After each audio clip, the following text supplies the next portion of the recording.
Well, math is absolutely the heart of AI. The neural net systems that we use are actually implementations of something called the Newton-Raphson method, which is a numerical approximation trick that goes back to, well, I think with Raphson, the early 1600s, and we use it to this day.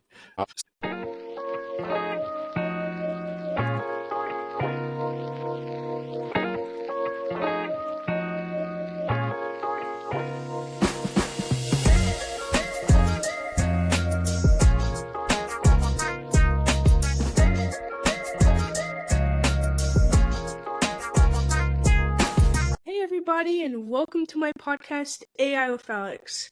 Today we're with Noah, and we're going to talk a little bit about what the co-founder of PayPal said about AI taking over mathematicians. But before we get started, can you tell us a little bit about yourself?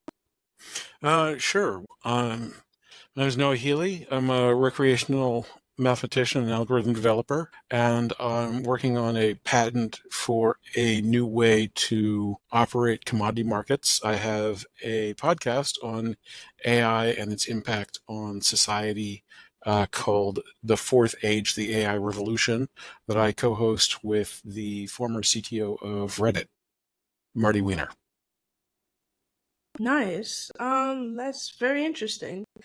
So I want to talk a little bit about AI is helping us in our lives. For example, it basically AI just basically helps with the tedious tasks, automating them. For example, like sending emails or reading a script and telling you the summary, or maybe even like writing essay, helping you with math problems, all of these kinds of things. And can you list us some examples of how AI is very impactful in our lives? Well, I think the largest impact that AI is having on our lives is that for several decades, we've actually been using AI technology to drive trading algorithms in markets to the point where most market signals are now being driven by these trading algorithms essentially fighting with each other over control of the prices that we see and live on. But the more modern generative AI systems have made inroads into many areas of life, from changing the way that special effects are being done in entertainment, to changing the way that we consume media. Um, we've seen quite recently most of the major search engines sort of first link prime real estate has now been replaced by AI summaries. Oh, that's very interesting. How now we're AI is actually kind of, I mean, you could say it's replacing jobs and tasks and stuff like that, but also I like to point out that it's also adding new jobs. So the more jobs AI moves, obsoletes, the more jobs that it creates. And for example, like a decade ago, there is no need for cybersecurity, but as viruses um, and hackers got smarter and more accessible, we needed the cybersecurity space so we can protect applications from viruses. I might contend that timeline a little bit. There was a guy who was sent to prison in the 80s for having a computer virus get loose. Um, so cybersecurity has been a pretty serious issue. It is a very strongly growing issue, and one that Marty has actually talked about, uh, where AI might have effects on both sides of the table. One of the things that he brings this up on multiple occasions, that in Reddit they discovered that hacker teams couldn't get very large because uh, international anonymous criminals don't trust each other any more than they trust anybody else. And so there was limited team sizes that they could bring together, whereas an organization like Reddit could have much larger teams that could have a lot more scope and ability. And he mentions one case where a group actually disintegrated because after one of the hackers had stolen a database that was then other ones were going to be using to further the scheme, he simply betrayed the group, took the names, and sold them back to the company himself, and wound up shortcutting it in that fashion. However, as AI systems like code generation and so on become stronger and stronger, it will be possible for small teams of hackers to behave as if they are much larger teams. And there's also the issue of just spewing noise. Uh, Both large corporations like Facebook have already talked about and published work they've done to freshen up, if you will, dead accounts. So somebody's created an account, they're not using it anymore for whatever reason, and they can use AI to figure out what sorts of behaviors might have been carried out if that account was still being actively engaged in, and then they can drive a zombie version of that account's behavior to create the impression that people are using their site, which is uh, really a thin skin over what many startup social media networks actually do, where they fake traffic in order to make themselves appear more popular to attract their user base in the first place. AI would make those sorts of marketing cons much easier to carry out and consequently a lot more common. That's actually interesting what you said about how the hackers can actually trust each other because it was like anonymous kind of. I feel like AI in general you can't really trust it. You can't trust the AI when you use it, and you can't trust the users. Like for example, if you look at like a blog post, I feel like AI is getting more and more advanced that you wouldn't really be able to tell the difference as much because there's like these humanizers that can translate AI text, AI generated text to like human text that like for example, if you tried to put it into GPT-0, which detects AI generated content, it would actually have a hard time guessing because how good the AI humanizer is. And also I kind of like how you Yeah, said yeah. Well, that yeah. was an issue that was flagged and raised all the way back in the Obama administration when deep fakes were sort of revealed and became popularized as a technology that existed and was in the public domain. The White House actually released a sort of video warning of Barack Obama apparently giving a speech from the White House, which, according to them, Barack Obama did not, in fact, give. They had hired an actor to make a speech in a studio and then deep faked it to look like it was the President of the United States. And it was done very cleanly with the combination of improvements in deep fake technology and generative technology. Right now, you can ask one of these AIs to sing you a song in some genre of music with some subject that you want. So if you wanted a sea shanty about gang violence in New York City, you could have one of those. And if you wanted a rap song about the enduring beauty of the maidens of southern India, it would sing you one of those. That kind of scenario, any public figure that has a large number of still images or video images of them could be doing that. So if you wanted, somebody like Arnold Schwarzenegger from the 80s to be singing that sea shanty in a duet with Marilyn Monroe singing the rap song, um, that would be something that in the near future would be generatable simply by putting together that ridiculous sentence and having AI sort of generate it all for you. That's very interesting. I feel like all these AI deepfakes, all these like AI trying to replicate something. I feel like people are always saying, look up this deepfake and how cool it is. But I feel like yeah, that is cool. And it's kind of scary almost, but at the same time, it's not as scary because if you really think about it, the more smarter and more intelligent an AI deepfake can be, the more smart and more intelligent the AI anti deepfake should be.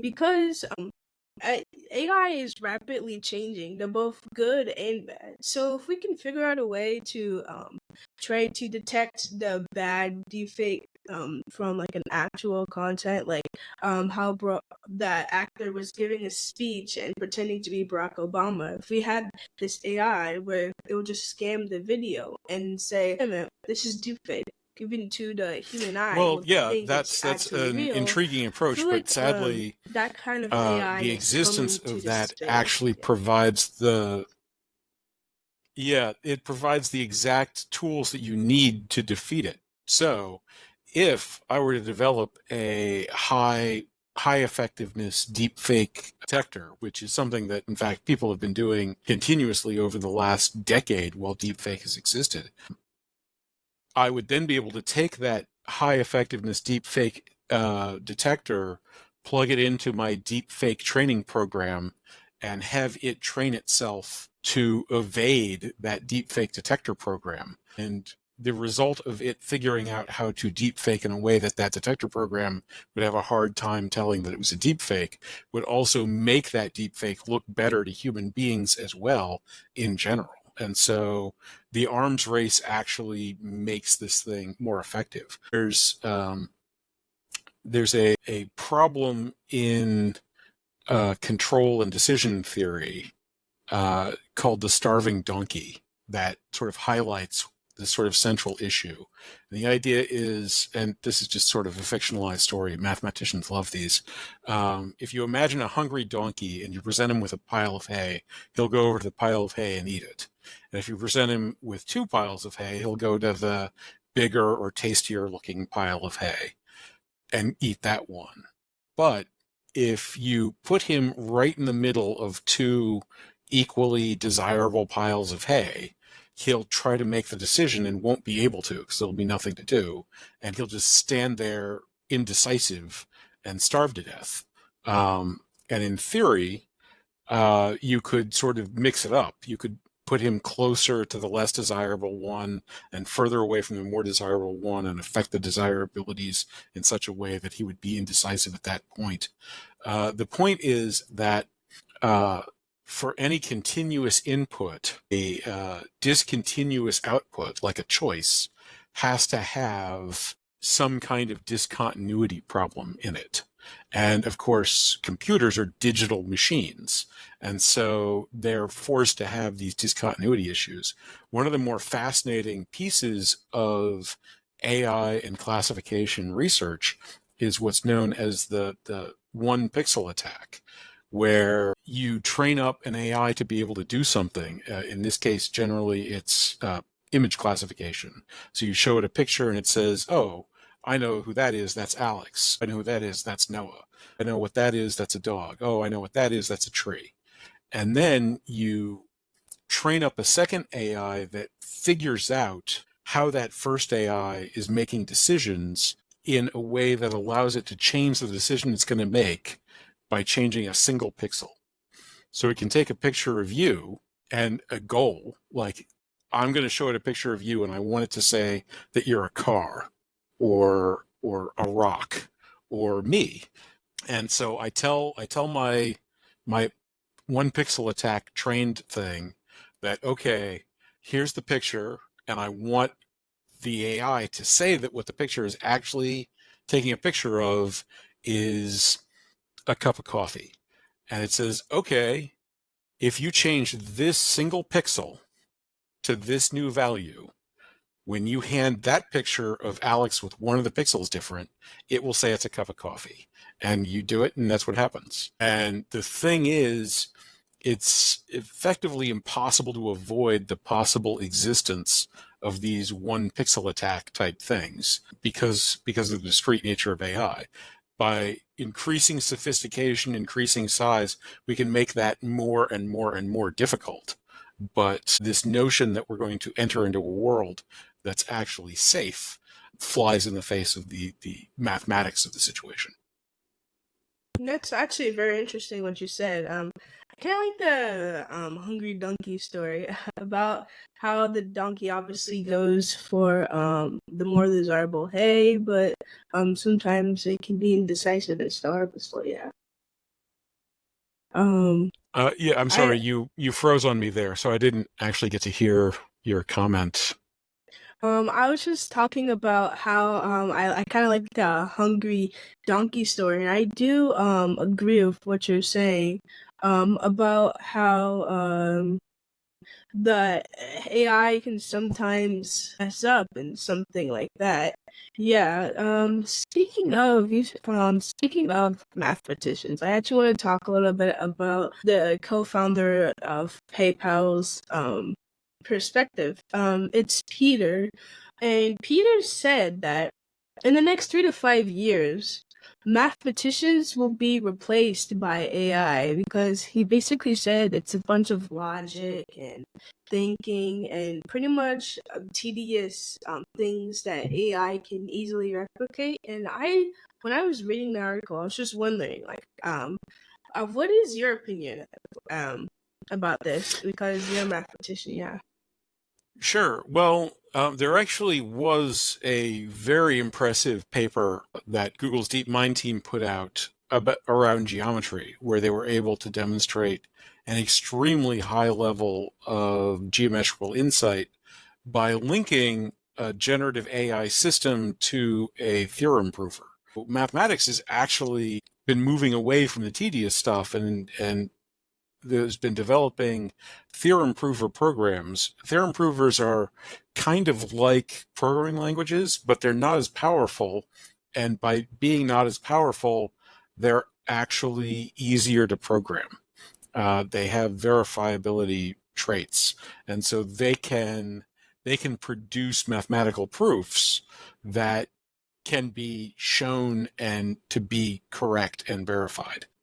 The system that they built linked up a generative AI, something like a ChatGPT, that proposed approaches to solving problems.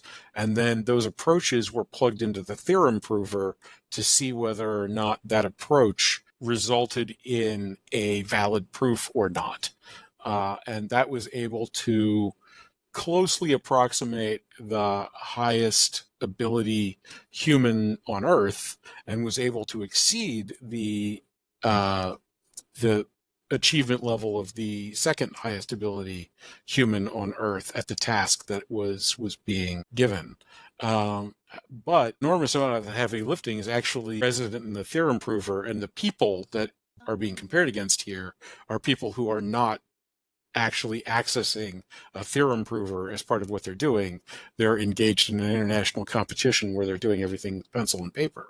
So it's not exactly an apples to apples comparison. The generative AIs and their mathematical abilities are extremely weak. And while they have gotten normally stronger, they consistently demonstrate a failure to cope with deep logical thinking.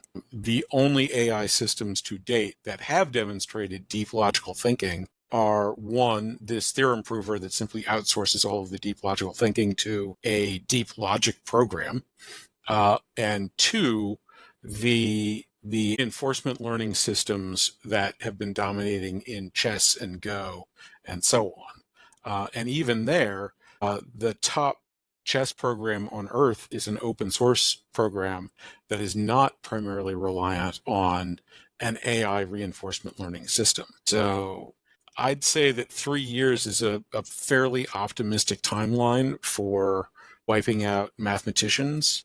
It is far more likely that mathematicians would be the last people that could be reasonably wiped out.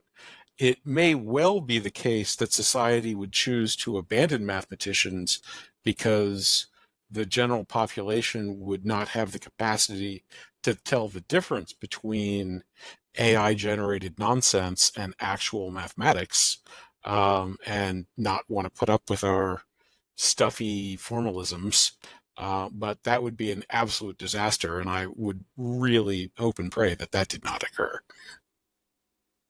Yeah, actually that's pretty interesting. About how you said that basically the bottom line is AI is not replacing mathematicians. I do agree with you because math is more than just equations. If that was true, then calculators would basically take over mathematicians because all you have to do is press a few buttons and then it will just do it for you. But mathematicians are obviously it's more the math than just doing a few equations. There's also logic, and also there's always new formulas, new studies every day about math, and I feel like you would have to have at least AGI, artificial general intelligence, in order to at least take partially a mathematician's job, because it's not just about looking at data and using that to find an equation. It's about creating the data and creating something about that. And speaking of that, can you tell us a little bit about the process of a mathematician?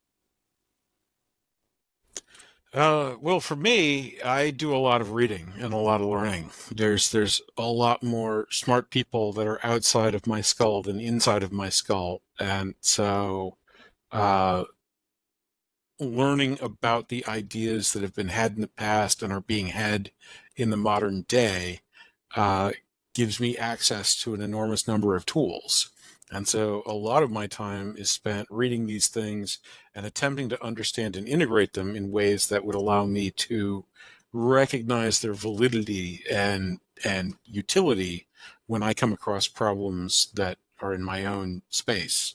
Um, the other part of it comes down to simple curiosity, finding some interesting idea or notion that feels like it has some juice in it.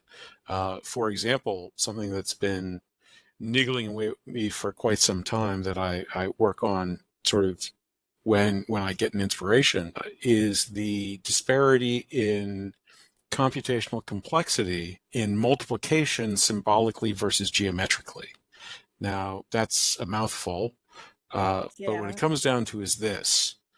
If you write down a couple of numbers in symbols, the way we're taught in schools, there's a fairly straightforward sort of wedding cake algorithm that people show people to multiply that you can teach to a kid in a few months, even if they're not the brightest tool. And with practice, they'll be able to do that as long as they keep practicing for the rest of their lives. There's a faster algorithm, a significantly faster algorithm, that really starts showing its true colors with numbers that are so large that they're hard to even write down or think about. Um, but it's still complicated. It still takes a fair amount of effort, and the amount of effort actually grows faster than the number of characters that are in the multiplication that you're carrying out. And that's that's weird, sort of. Uh, in geometry, there's a very simple thing that you can do by constructing similar triangles to generate a line segment that whose length is the multiple of two other line segments. And that similarity of triangles procedure is just a straightforward set of actions that you can carry out. Doesn't make any difference how big the lines are. You can always do that. So you would think naively that that was a constant time algorithm, but it's not, because the line segments actually contain the length information. So you would think in that case, well, it's an exponential problem. When we're in symbols, every time I write down a symbol with one space over, I get a power of 10 power. So I get a lot of advantage out of that, except the Euclidean geometry has no scale attached to it. But so by changing the size of my unit in the system, which I can do again through a logarithmically bound sequence of constant actions, I can actually make the length scale of my problem anything I want it to be, which means that, in point of fact, the the time it takes to multiply things geometrically, best I can tell, is linear. But we have a proof saying that the fastest you can possibly do it is something called log linear, which is just a little bit slower. And so how does that resolve? Is there some magical property of the Euclidean plane that allows for more efficient computation to happen there? Is there some logical problem with Euclidean geometry that we need to fix to make it such that that magical property that appears to exist doesn't? Or is there some kind of foundational approach that hasn't occurred to anybody in symbolic manipulation that truly does allow for linear time multiplication? Any of these answers would be incredibly fascinating, and I really can't say what the likelihoods would be among those. But that kind of question is the sort of thing that occurs to you, and then study and approach and inspiration, if you're lucky, combined with some computation and work to try to drive these things home and show which outcomes are true and which outcomes are nonsense. That's actually very interesting. I'm pretty curious. Um, how would you use AI to help you with math, or how does math help AI? I was just wondering. Well, math is absolutely the heart of AI. The neural net systems that we use are actually implementations of something called the Newton-Raphson method, which is a numerical approximation trick that goes back to, well, I think with Raphson, the early 1600s, and we use it to this day. Uh,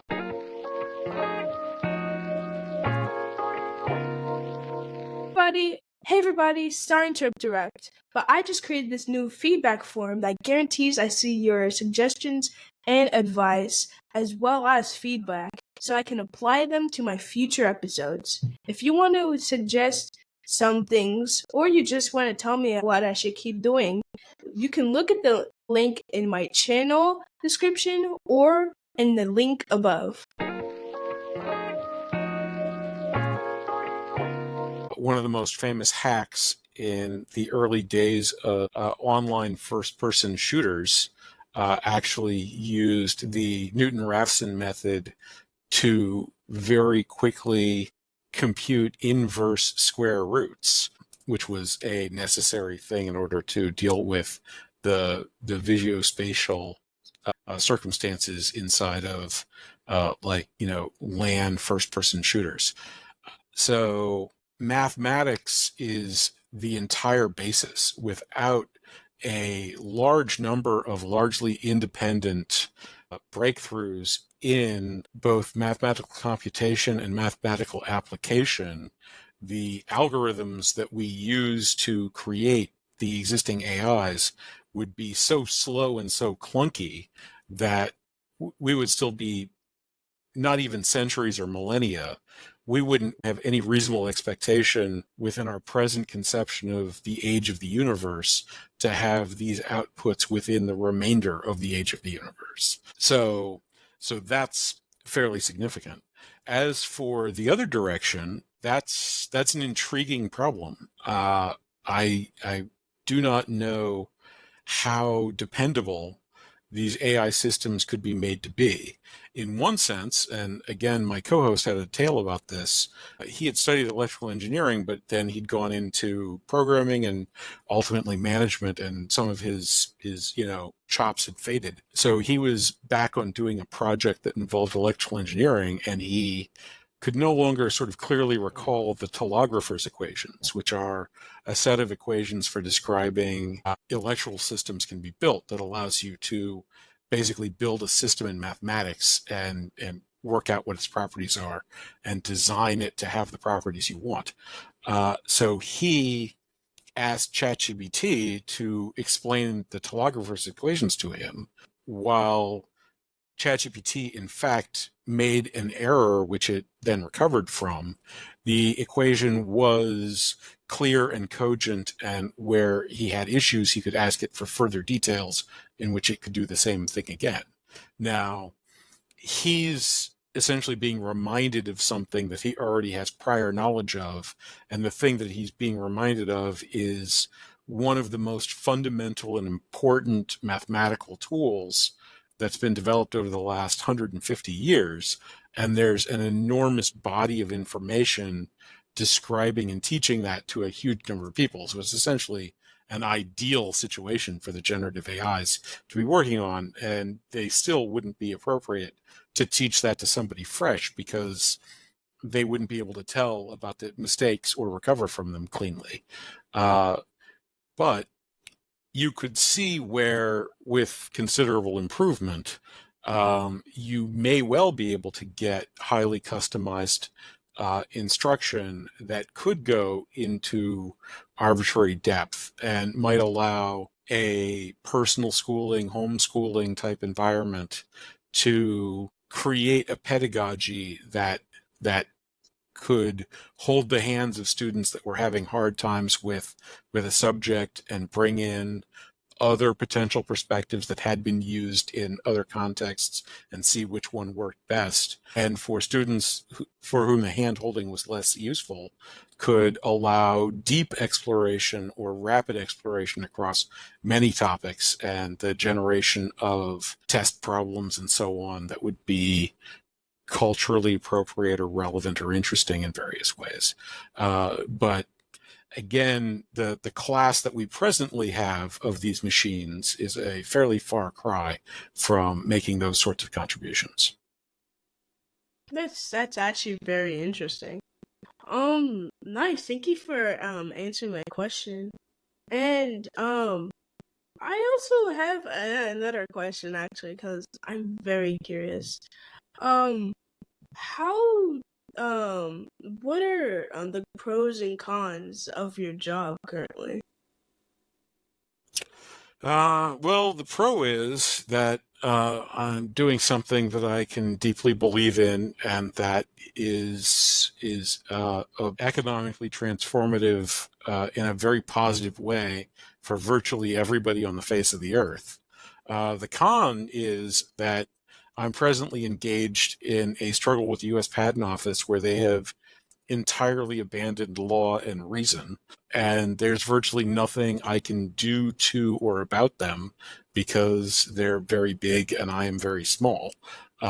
So I'm sort of my father's described it as punching fog. The people with whom I'm in a dispute uh, do not talk to me and cannot be compelled to do so.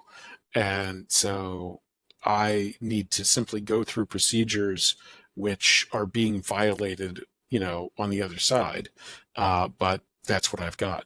So it's a little incoherent and desperate at times.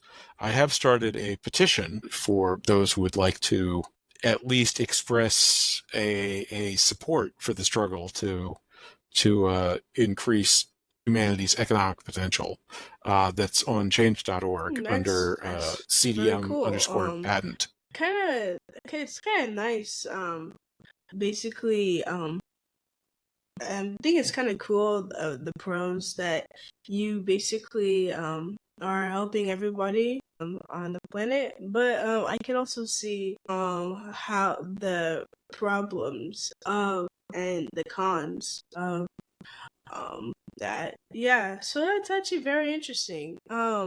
Speaking of the pros, can you tell me a little bit about like real life examples of um what you do?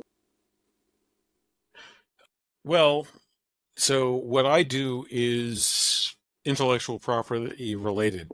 It involves sitting down with people and explaining how a system works or writing the code that makes that system work that way.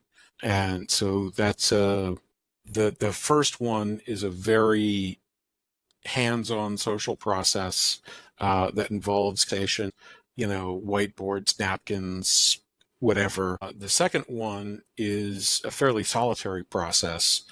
Involves programming in a wide variety of environments, whether you're talking about programming at the command line or on spreadsheets, or creating, systems of objects that can interact with themselves. So those kinds of things are basically just typing on the keyboard. That's pretty cool. Kind of want to talk a little bit about the um how AI is how AI can kind of replace jobs, kind of. I'm going back to the topic of, yeah. So do Well, you sure. know, yeah, I mean, I was gonna ask you, Uh, yeah. this do you know, do you have like some examples of jobs you think are actually going to be replaced by AI in the future? Well, Pilot is already out there and is demonstrating 20-ish% improvement in productivity among the users. If you're in a company that's got a very large programmer base and their programmers become 20% more effective, they might decide to do 20% more stuff at the same cost, but they might also decide to lay off 16% of the workforce and just save money and do the same thing they used to be doing. One very non-obvious point that I've made across numerous podcasts and been talking about for years now is that the easiest jobs in our society to replace with AI are actually the jobs at the top of our society, not the jobs at the bottom of our society. Mm. However, because the people making decisions in our society are those at the top, the tasks that we've primarily been trying to get AI to replace are the ones at the bottom of our society and not the ones at the top. So things like self-driving cars is an enormously difficult problem. It is radically harder from a mathematical sort of physical control perspective to drive a car through an arbitrary environment than it is to profitably and ethically operate a Fortune 500 company. Billions of people can drive cars, and 500 people can operate Fortune 500 companies. If these companies had boards that were competent, which they do not, and ethical, which they are not, then they would be moving to replace senior management with AI.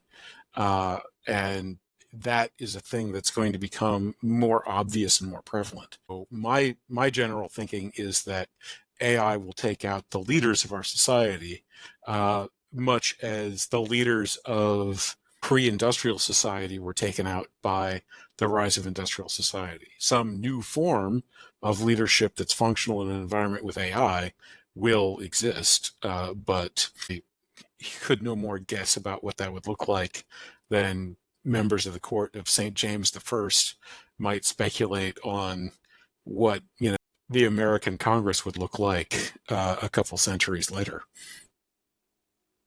That's actually pretty interesting how you said that leaders are actually going to be taking out AI, because what I would have thought is that kind of the complete opposite, actually, because yeah, if you really think about it, we need someone to like manage all of the AI that we're currently using.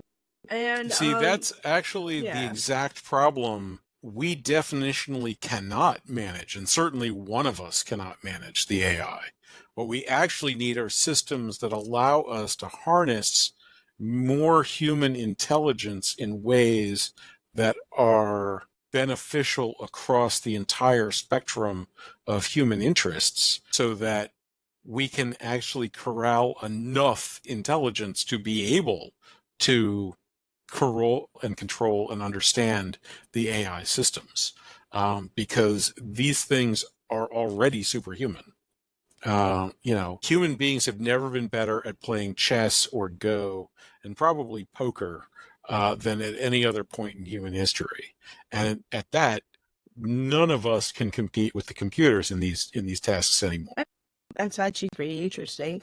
I think my opinion has changed a little bit about what jobs are being replaced by AI, but I feel like the jobs that are repetitive, those are the jobs that are definitely being replaced by AI. In fact, I'm pretty sure if it's not AI, it's definitely by programming and robots and stuff like that.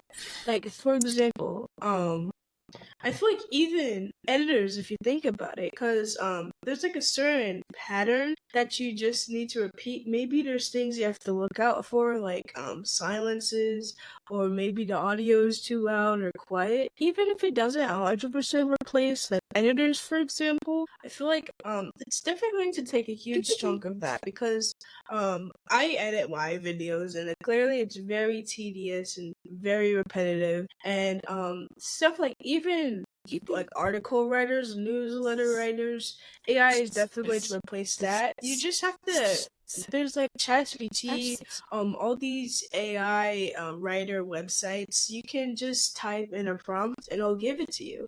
All we really need to improve now is the humanness and of the writing, which is kind of ironic because it's AI, artificial intelligence. But if we really think about it, it's not really that hard. I mean, artificial intelligence, but it's not really that hard to make it at least. It doesn't have to be sounding like a human, but it just needs to be engaging to the reader, and that's all it needs. If it needs to be sounding like more human, yeah, then just add that. But it just needs to be engaging. That's Right. Well, I and that's yeah. what makes efforts like Llama that Meta slash Facebook is developing, or the Grok program that Twitter slash X is developing. These are being released in an environment where they're interacting with people, and the people who are creating them are certainly rewarded by the degree of engagement that they produce. So whether or not they're also smart enough to make the AIs themselves optimize this engagement is certainly open to question. We could see some sort of weird coevolution of the ability to produce content that's engaging without needing to be human or true or meaningful, um, and that's a very odd new kind of idea to introduce into society. Yeah, I feel like everybody's always saying that AI is going to do this, AI is replacing that. It's really just kind of it's almost that oh no, AI, the singularity AI is going to take over the world when it's really not that. Like all these are, for example, Peter as well.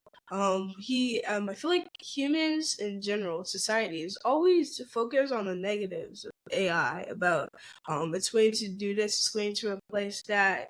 But I mean sometimes we can talk about the positive, but everybody is more worried about the negatives. In fact, I think I watched this one YouTube video that the person said that as humans we are more likely to take action and be more attracted kind of to negative things than positive things because um s primitive feelings and I feel like society in general is kind of taking advantage of that by saying AI is going to replace this, AI is doing this and it's bad, but really if you think about it, we have to look more to the positives because we have to be more optimistic.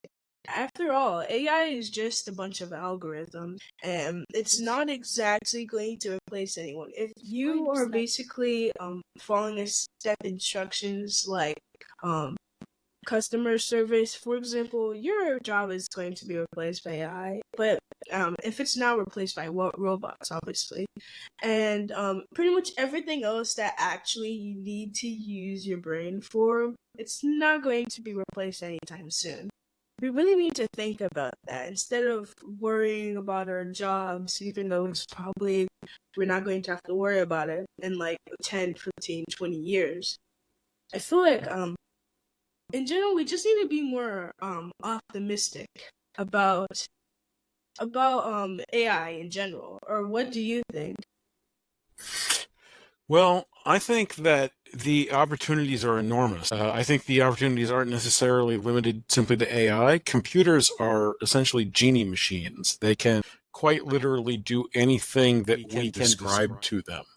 AI has gained its prominence because it's a way to program a computer that, in some sense, can be done by example. We can provide examples of the kinds of things we want to be able to do and have the computer figure out how to write that program that does things that are kind of like that. And so, in that sense, the scope of universally having these wish granting machines is enormous. However, the challenges are, well, I think, surmountable, also enormous. The expectations of our society is that all decisions and messages are made by a person. And that stopped being true decades and decades ago.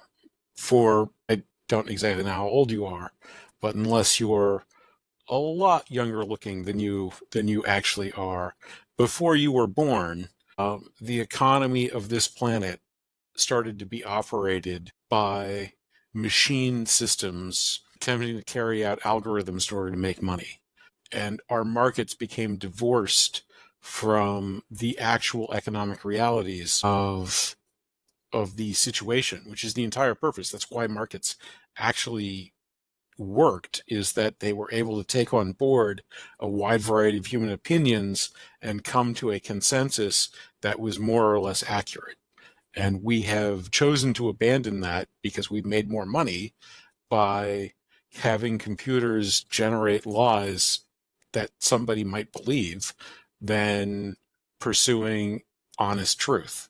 In order to use information machines, we are going to have to greatly increase our social value of truth and honesty, just as in order to get the advantages of physical machines, we had to greatly increase our ability to be precise. If a blacksmith of the Middle Ages were to cobble together a modern car, it would simply fall apart before you could even turn the ignition on, because the precision of how those parts are fitting together is so great that it would be beyond the capacity of such a person to produce in their lifetimes. Um, the same thing goes here. These machines, garbage in, garbage out, is the standard and the watchword. Uh, we are using them right now to generate enormous amounts of data, some large fraction of which is in fact garbage. And we're feeding that data stream back into them to train new generations of themselves. Uh, and so as they improve their ability to fake being like us or to be engaging and interesting, a greater part of our reality that we engage with will become false.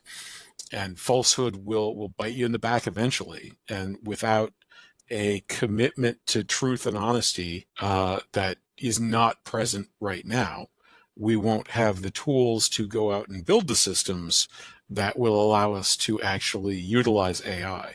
I firmly believe that the design and implementation of the systems is within our capacity. I think that I'm personally working on the development and deployment of one of those kinds of systems.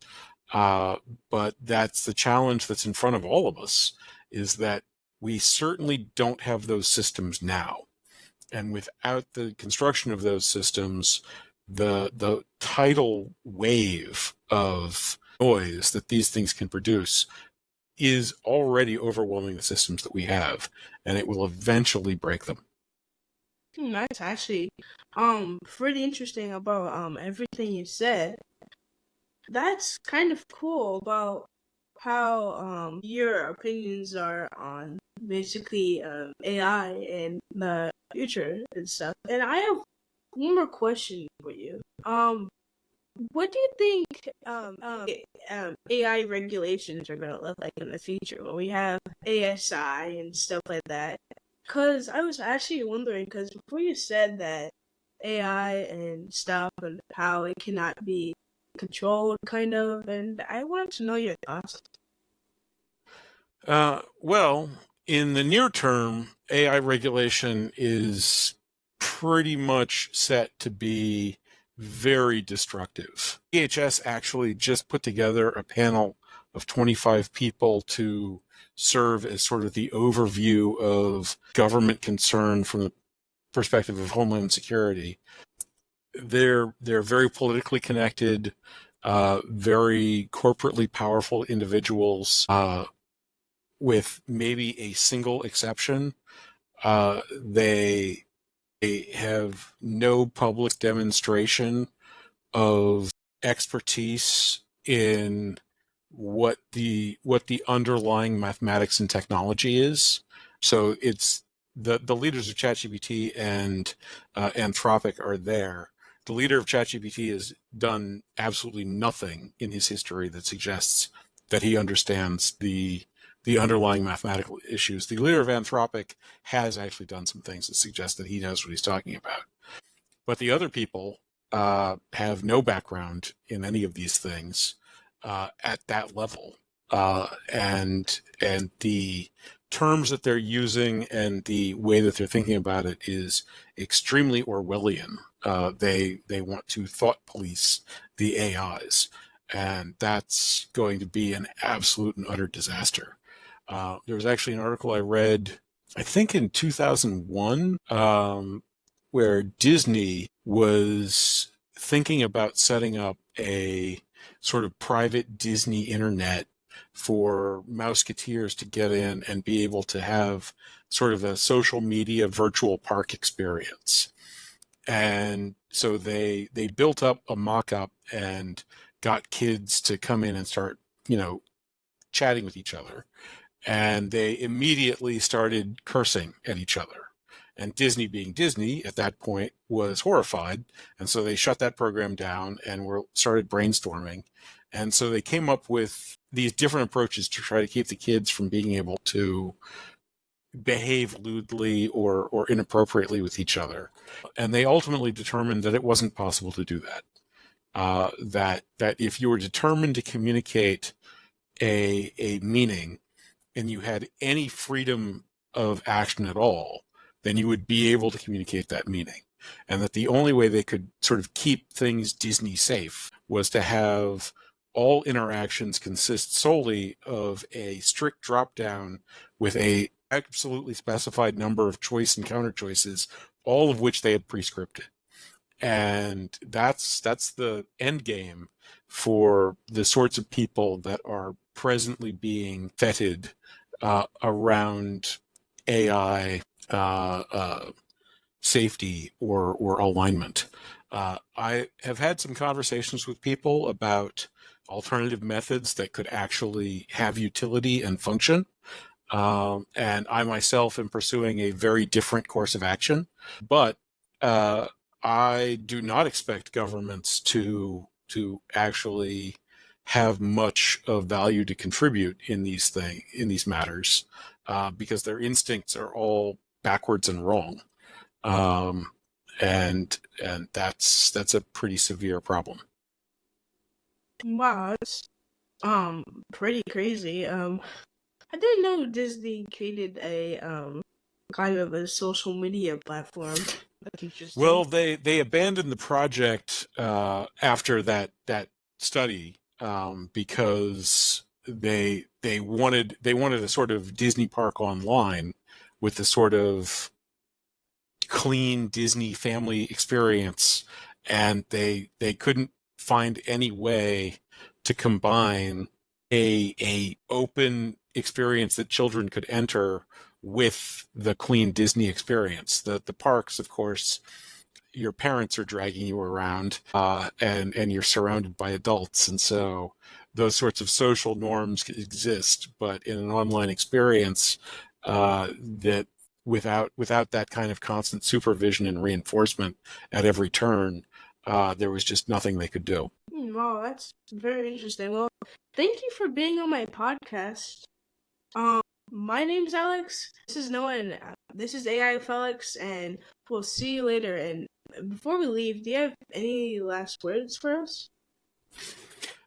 Yeah, well, as I said, I've got my own podcast on AI as well. So if anybody would like to check that out, it's called The Fourth Age, the AI Revolution. And again, I've got that petition over on change.org.